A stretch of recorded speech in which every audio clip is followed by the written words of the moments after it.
Assalamualaikum warahmatullahi wabarakatuh. Kami dari kampus Tikes Guna Bangsa Yogyakarta. Kami dari Prodi Teknologi Bank Darah. Kami di sini akan mengajak masyarakat untuk berdonor darah. Sebelumnya kami akan memperkenalkan nama saya dan nama teman-teman saya. Perkenalkan, nama saya Leni Siswanti dan di sini ada teman saya. Nama saya Rovina Pereta. Nama saya Bagas Lawrence Tianingrum. Di sini saya akan menjelaskan apa yang dimaksud dari donor darah. Jadi donor darah itu adalah proses pengambilan darah dari seseorang secara sukarela untuk diberikan kepada seseorang yang membutuhkan.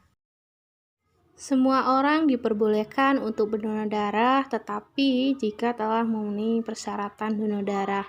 Nah, di sini apa saja sih syarat-syarat donor darah?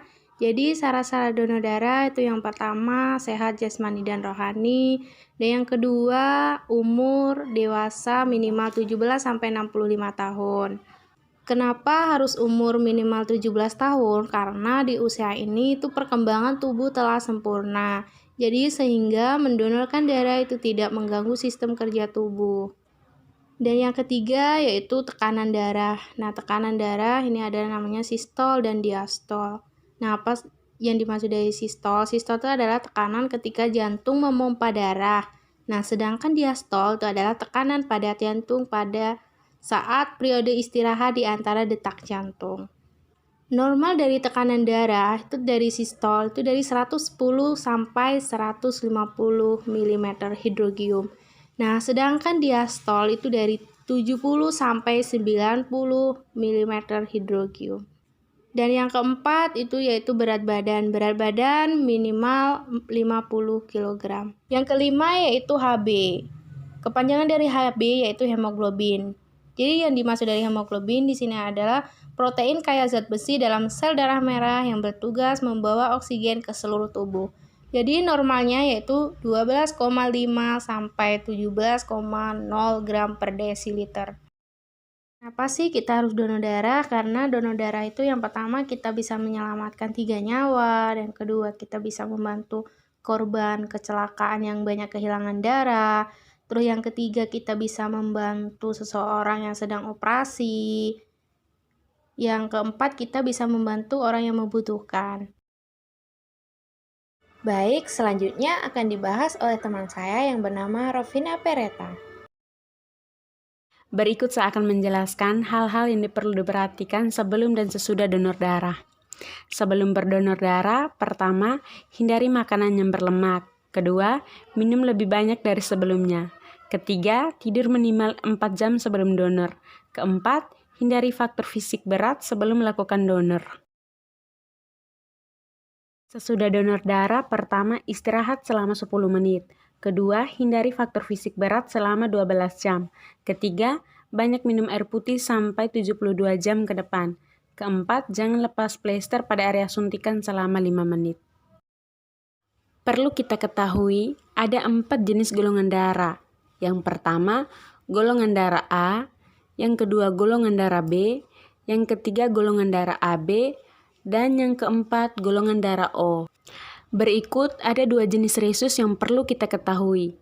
Yang pertama, resus positif dan resus negatif.